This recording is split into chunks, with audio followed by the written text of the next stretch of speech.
There's a battle brewing in state legislatures and in Washington to force big oil to pay for their fair share of the damage that they're causing to our environment as we all face the consequences of climate change.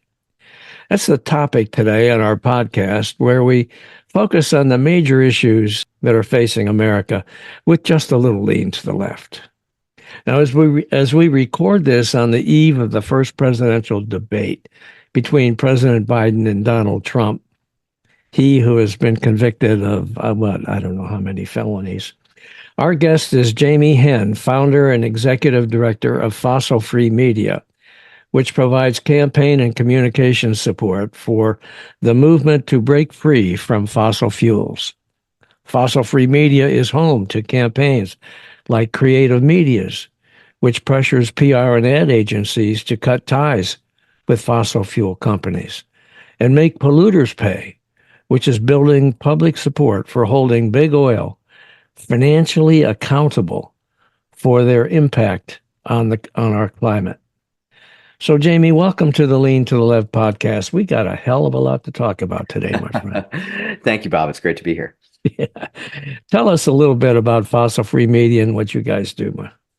Sure. So Fossil Free Media has been around for about 3 years. And as you said, we work with groups across the climate and environmental movement, from small grassroots groups who are fighting oil pipelines in their backyard to national environmental groups that your listeners will have heard of, like the Sierra Club and Natural Resources Defense Council. Right. And our job is to kind of step in and bring to bear all the creative tools that we can from a communications perspective. So that includes making videos, putting on protests, sending out press releases, and then running these campaigns where we feel like there's a real opportunity to change the conversation around a particular topic. Oh, great. So you guys make videos, so why don't I just have you make my video and I can just... There you go. All right. About 3 years ago, Senator Chris Van Hollen of Maryland, the Maryland Democrat, introduced a bill that would require the biggest polluters, like oil companies, to pay into a Polluters Pay climate fund to be used to finance efforts to tackle climate change. Whatever happened to that bill, Jamie? Do you know? It's a good question. So, as you said, Senator Van Hollen introduced this idea of a climate superfund that was based off of existing superfund law that, as people know, makes chemical companies or other big polluters pay for the pollution that they're putting into our environment and the cleanup costs of that. Right. So this bill was the same principle, which is if you make a mess, you've got to pay to clean it up. And in this case, the oil industry has been dumping carbon dioxide and methane into our atmosphere for decades. They knew all along the damage that this would cause. And so finally, folks are beginning to move to try and say, you've got to pay your fair share for the damage being done. What happened with the bill is that Senator Van Hollen floated this idea when we were in the midst of negotiating the Inflation Reduction Act, or Build Back Better at the time, and it did not make the final cut. I'll give you a few guesses why. They all began with the words Joe Manchin. Senator Manchin wasn't too big a fan of asking polluters to pay their fair share, knowing that they were some of his biggest political contributors. We'll remember that Senator Manchin himself is a owner of a coal mining company in West Virginia. And so, the idea was popular and got a good amount of attention, but wasn't able to make it into the final draft. So fast forward, it's been on the table. Congress hasn't been amenable to passing progressive policy of late, especially when the House switched over. But I think that after last summer of climate impacts, and this summer, what we're already seeing with the cost that extreme heat is having across our country over the last few weeks, and the terrible hurricane season that we're looking at later this summer and into the fall, this idea has come back to the fore of saying, hey, if we're going to pay billions, trillions of dollars to deal with climate impacts, maybe polluters should have to pay their fair share. Do you really think that the weather that we're experiencing will really make much of a difference? I mean, these guys, they just say, it's just normal. Trump says that it's just part of, nature. I Huh? don't have too much faith that Trump is going to come around on this one, especially when he's going off to ask the oil companies for $1 billion for his campaign. Yeah, Um, nothing like asking for bribes, right? exactly. But what I will say is that this is an interesting issue that cuts across some partisan lines Hmm. for kind of two reasons. And we've done polling on this, I should say, where upwards of over 70% of Republicans support the idea of big oil paying some share, some part of the damages being done by climate. No And there's kind of kidding. I two, didn't know that. there's sort of You mean regular Republican people, regular rank and not file Republicans. politicians. Yeah. Yeah, maybe Okay. not the politicians Yeah, who yeah, are yeah. on And the probably take not from the the MAGA industry. people. But I'll say two things. One Yeah. is that there's a basic principle of fairness here and law Right. and order, which is if you're knowingly causing damage, you should be held accountable. So Right. that's kind of core Republican value. Okay. And second, Republicans don't tend to like tax increases. That's And true. let's face it, if you live in the Hudson Valley of New York, or if you live down in Louisiana on the coast, or in Florida per se, where we know Governor DeSantis is, you're paying all sorts of costs to deal with Hmm. climate. People have lost their home insurance. Cities and towns are having to pay to rebuild their bridges year after year. That money doesn't grow on trees. It comes out of existing funds that could go to be schools or healthcare, or it comes out of tax increases. Right. And so I think there are a lot of Republicans who realize, look, even if I don't fully believe in global warming, something's happening, and Right. these extreme weather events are getting more costly. And why not ask the richest corporations on the planet to pay in to help cover some of the damage that they're causing? So this one's kind of tricky, I think, for Republicans, which makes it a good political issue as well, because I think it actually puts the other side a bit on the defensive Hmm. in terms of talking about, who's going to be held accountable for the damage being done. Yeah, right. Okay. Well, you brought up the fact that that Trump has asked the oil companies, the big oil companies, for $1 billion for his reelection campaign, promising that once he's in office, he'd tear up Biden's environmental regulations and prevent any new ones from being implemented. I mean, that's just to me, it's just smacks of bribery. I mean, the guy is saying, "Give me your money and I will do for you what it is you want, and that's it." Right? That's exactly right. I mean, look, Trump promised those guys that he'd be a dictator on day one, Uh-huh. so that we could drill, baby, drill. Yeah, right. He also promised that all of these investigations into big oil price fixing and price gouging would go away. Right. This I think has been one of the greatest cons on the American people over the last 2 years. A lot Hmm. of people blame Joe Biden for gas prices as if he's the one going and drilling it out of the ground and selling it on the market. When we have specific evidence now that U.S. oil companies were colluding with OPEC to restrict supply, to drive up prices, to screw Hmm. Americans at the pump. And Hmm. that doesn't even just hurt us at the pump. That drives up the cost of everything.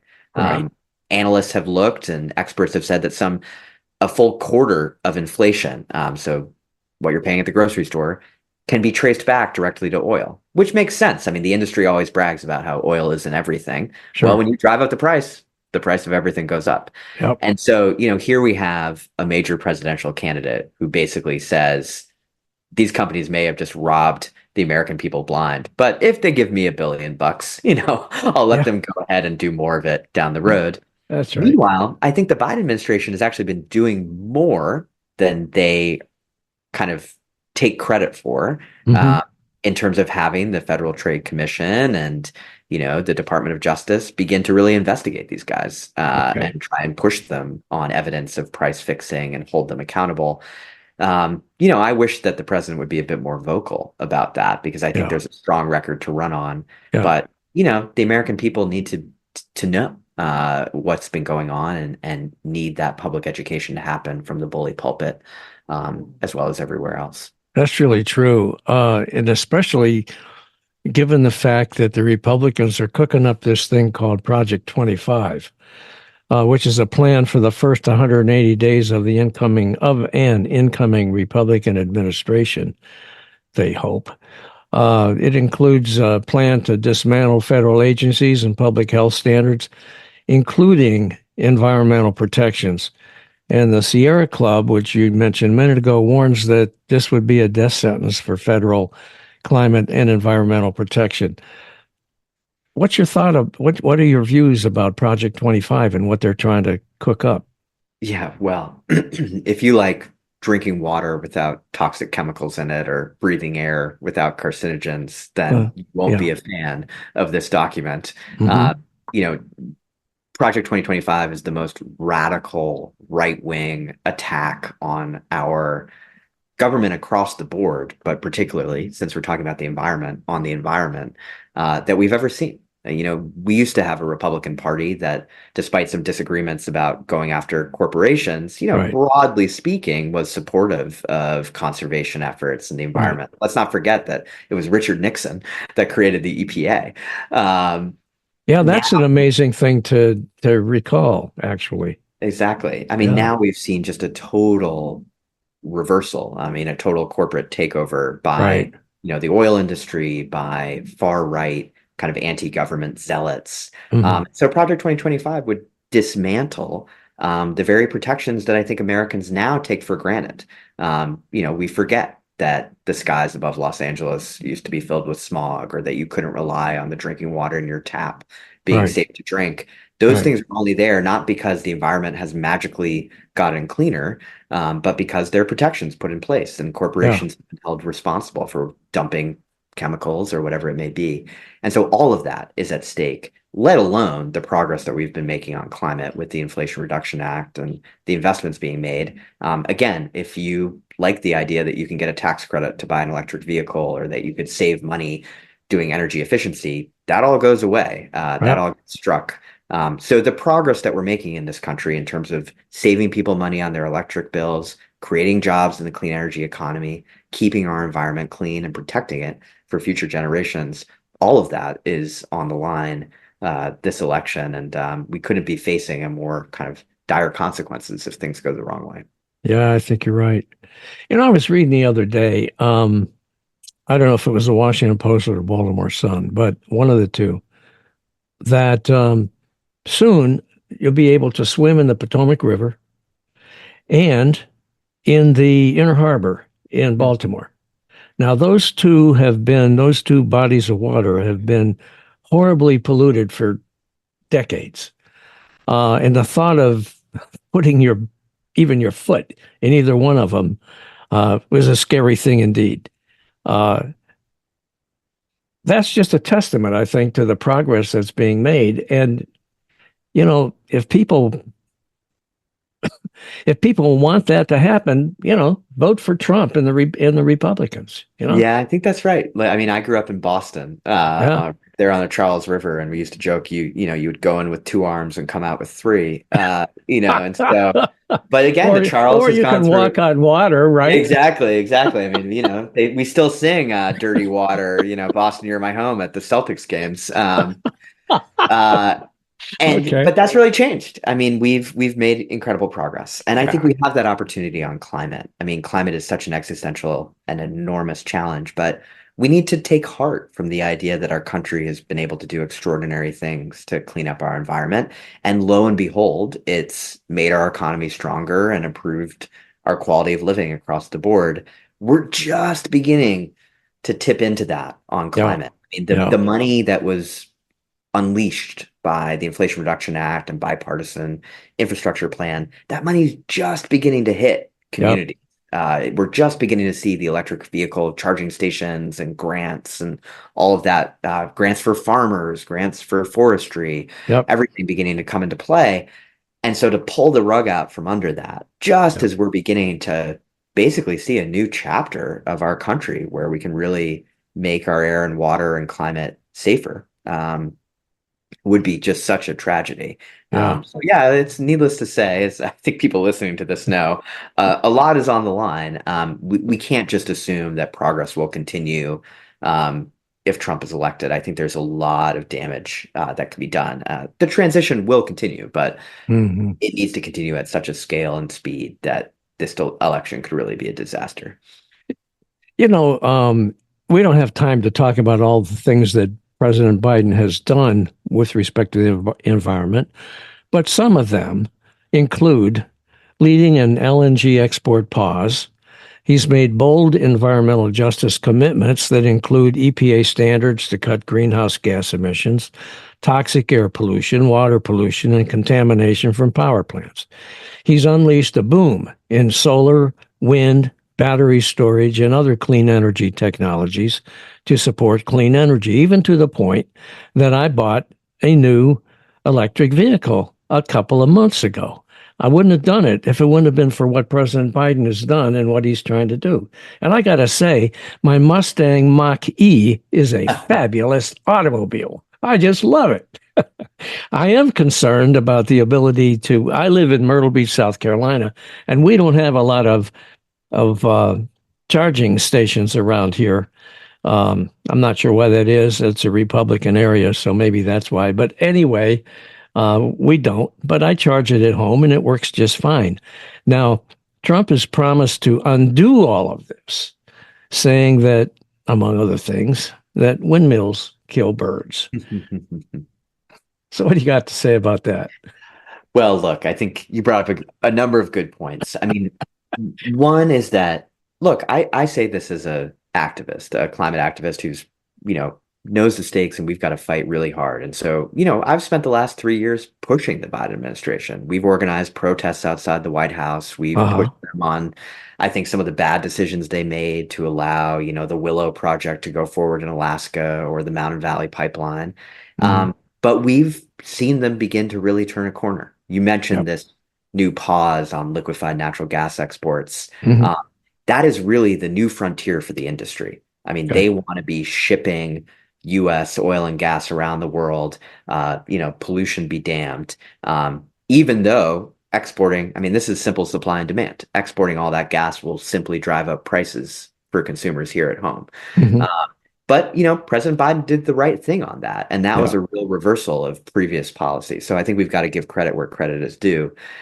To your point about Trump and his outlandish views about wind turbines, and also your efficient washing machine, and everything else that he likes to ramble. Toilets that you have to flush 3 times. Yeah, exactly. It's always a little bit difficult. It's funny when Trump goes off the deep end. He's always going off the deep end, but one of his favorite riffs seems to be about home appliances. Which is ironic for a man who I can't really imagine has ever done the dishes himself. But look, this is all propaganda. I mean, this is all ridiculous.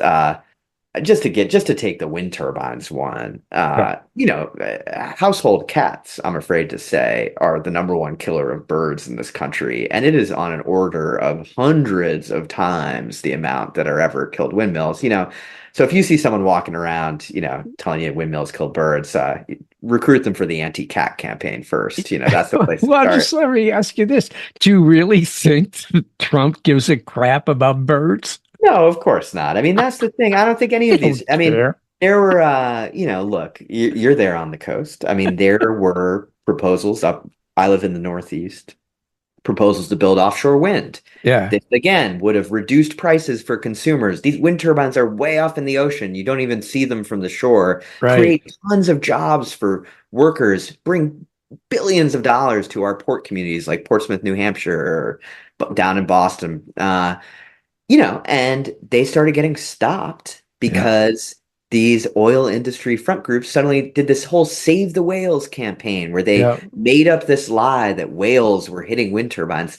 There was no evidence of this, of course. It was actually fishing boats and whatever else. If anything, a few more whales were dying because we cleaned up the ocean. So more whales were coming back. So inevitably a few more were dying. But again, as if the oil industry or Republican Party is suddenly a big Save the Whales fanatic. This is just a ploy to put disinformation on Facebook and try and convince enough people who are just glancing at it that something here is happening. That's something we've got to watch out for. Well, there's a lot of disinformation going on. There's a lot of disinformation going on because, as I said, I purchased an EV. I also, on my house, have added solar. I did this will last 3 or 4 months. So at the same time of the car, I did the solar on my house. And I feel like the the benefit for that is because of work that Biden's done. Um, when I purchased my car, I got $7,500 back Yeah. from the feds. $7,500 from the feds to buy an EV car that's just beautiful. I couldn't believe it, but it actually happened. I got the check and I cashed it, and I'm using it to pay the car off. So anyhow, I don't know why I got off onto that little tangent, but uh, I did. So besides the effort to make polluters pay that was in the Van Hollen bill, there's stuff going on in the states, right? I mean, Vermont, New York, they're both working on legislation to make polluters pay, right? That's exactly right. And actually, this spring, at the end of April, Vermont made history. They Yeah. became the first state in our country and actually the first government around the world to pass legislation that would make big oil companies pay into a fund that will help the state deal with the impacts of climate change. And so Vermont right now is going to do an assessment where they're going to look at, they picked an established period starting in 1990, when oil companies very clearly knew the damage they were doing. They're going to calculate the total amount of emissions that happened during that period, break it up by the biggest polluters, so companies like Exxon, Saudi Aramco, etc., and Hmm. then basically send them a bill and have them pay into a fund, just like Superfund, that Hmm. would be administered by the state. And that money could then go to everything from repairing roads and bridges to installing air conditioning in schools so that kids aren't, at risk of extreme heat, to strengthening our healthcare system so that it can respond when climate impacts happen, setting up funds to help workers who are out of work because the ski industry is collapsing or whatever the case may be. And so it's a way, again, to say this problem was created knowingly by these companies. Right. Vermont is going to already pay a huge amount of money. I mean, let's be clear, big oil companies will still be paying a fraction of the damage that they've done, but at the very least, they're beginning to start paying into a fund. So Vermont passed it, which I think to everybody's surprise, little Right. Vermont leading the revolution. Yep.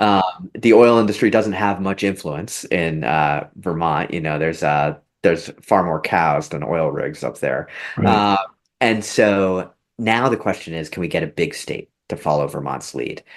So New York is next up. This Hmm. bill in New York has passed both the Senate and the Assembly. Right. It had huge levels of support across the state. It had labor on board, environmental justice groups, progressive groups, environmental groups, Hmm. housing rights activists, healthcare workers. Um, and now it's on Governor Hochul's desk. And so the governor has to decide whose side is she on? Does she want New Yorkers to keep having to pay the bill for these disasters, or is she willing to hold big oil accountable? So there's going to be a real pressure on the governor. She has until the end of the year to make a decision, but we're hoping she moves quickly and signs this bill this summer and really gets this done in New York. After New York, as you mentioned, more states. So there's a bill in California, Maryland, Massachusetts, Minnesota. I think, look, South Carolina should have one. Every state should have one. I mean, every state's paying right now. And if your state isn't thinking about how to hold the industry accountable, then the bill is going to be coming due and it's going to come out of our tax dollars instead. Yep. Governor Hochul. I mean, I'm just wondering. She's a Democrat. Why would there be any question about what she's going to do? That is a great question. I mean, one would think she would jump all over this, You especially would. and with all of the support Hmm. among Democrats and again, as I said, across partisan lines in the Yeah. state of New York. A couple reasons. One, I think she does have donors from the oil and gas industry, and so one might worry that they're whispering in her ear about this. Oh. And second, we talked about disinformation on clean energy. Well, the oil industry is trying the same thing on this. Their Hmm. argument is, well, if you ask us to pay, then those costs will just be passed along to consumers. Your prices will go up at the pump. That's not the way the market works. ExxonMobil can't call up gas stations in New York and say jack up the price $1 because the governor dinged us with a fine. Oil is an international market. the way they do that is they constrict supply, but then that drives up the price around the world. That's also illegal, let's be clear. Right. And so there really isn't a way for these companies to kind of go after Vermont or New York or a couple states just because the states are trying to hold them accountable. So again, this is about saving New Yorkers Right. money.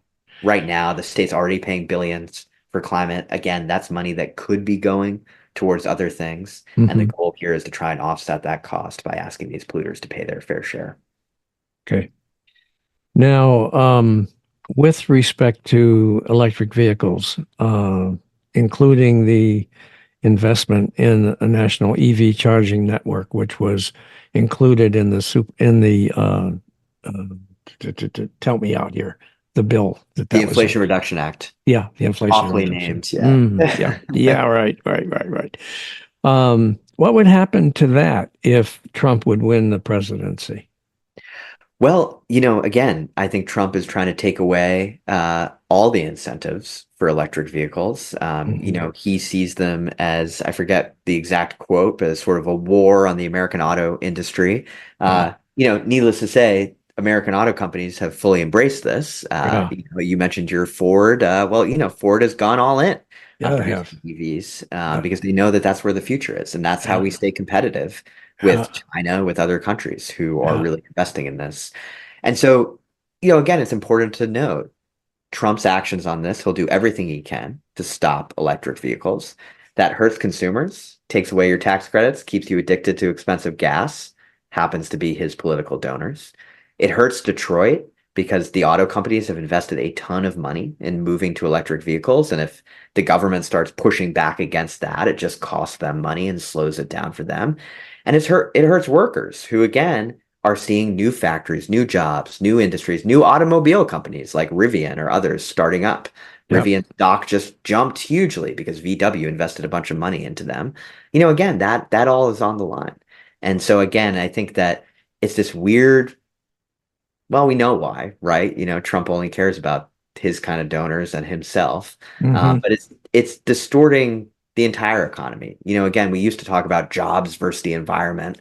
Well, now all the good new jobs are in the environment. It's in clean tech, it's in clean energy. And so the attacks on that just hurt the overall economy and hurt our prospects of creating more opportunities for people. Yeah, there are a lot of very, very well-paying jobs available as a result of the investment in offshore wind, as a matter of fact. I had the privilege of working for Congressman Jim Florio back when he was in the House. I was his chief of staff for 2 years during the time that he was working on the Superfund Mhm. legislation. And I was very proud of that. And Congressman Florio was a co-host of my podcast for a little while before he passed away not long ago. Uh, but he was very, very high on the offshore wind um, activities that were taking place off the coast of New Jersey. And I just hope that can continue for sure. Hmm. Now, have you got any closing thoughts? You got anything else you want to add about all of this? No, I think this has been great. I mean, look, I just say I've had the privilege of kicking around the climate movement for the last 15 years, Uh, working on a lot of different efforts from the Keystone XL pipeline to clean energy to fossil fuel divestment. I think that this push to make polluters pay with the lawsuits that are underway, suing big oil, with these Superfund bills that are moving, this provides one of our best avenues to finally breaking the power of this industry that's been holding back political progress and warping our democracy, as we're seeing with Trump. And so we've just gotten this campaign up and running. It's just beginning. People can get in at the ground floor. We just launched a new website, makepolluterspay.net, that okay. people can check out. And we'd love for people to get involved because, again, every city and state across this country is feeling the impacts right now. And so there's nothing stopping your city council or your district attorney or attorney general from going up and holding big oil accountable. So we're trying to build that movement around the country. It's exciting to see it take off. It's exciting to already have a big win with little old Vermont, but it won't stop there if we all get organized around it. How can people get involved with what you guys are doing? So makepolluterspay.net is the great place to sign up. There's a big sign up form right there, and we'll keep you involved and plug you in. And then, that's the best place to start. Then there's lots of other information online and social media. And if you start Googling around, you'll find different pieces of it. But we would love for people to get involved. And the final thing I'd say is just keep talking to your neighbors. I deal in communications, and the best social science says that lots of people actually care about climate and clean energy, but they need to hear about it. They need to know that Bob's saving money on his electric vehicle, and your neighbors are getting solar, and that people want to see these benefits continue. So the more that we can talk about it, again, you don't even have to mention climate change or global warming. Just talking to people about the extreme weather, the heat that's happening, and the money you're saving with clean energy, that stuff begins to have an impact, and those conversations really matter. All right. Well, thank you, Jamie. I really appreciate you being with us on the Lean to the Left podcast. It's a very, very important topic, and I thought you did a great job, and I appreciate it very much. Thank you. You bet. Well, thanks for having me. Hey, guys. Thanks for watching. I hope you enjoyed this Lean to the Left video and that you found it interesting and informative. Please visit on a regular basis and check out our interviews with guests on topics that focus on progressive politics and the important social issues of our time. Now, our interview shows stream on Mondays with special episodes on Thursdays. And you can check out upcoming shows, guests, and topics at podcast.leantotheleft.net. Subscribe to our audio version there and to our video shows here at YouTube. And follow us on social media. Facebook at Bob Gatty and the Lean to the Left podcast. Now, it's two. Bob Gatty is one Facebook page, and the Lean to the Left podcast is a second Facebook page. Twitter at Lean to the Left 1, Instagram at Lean to the Left 1, TikTok at Lean to the Left, LinkedIn at Bob Gatty, and YouTube at Lean to the Left. Now, I hope you'll support Lean to the Left as well so we can keep things going.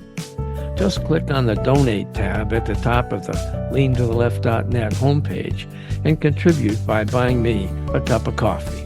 That'll really help and would be much, much, much appreciated. Now, this is Bob Gatty signing off for Lean to the Left. Thanks for sharing your time with us.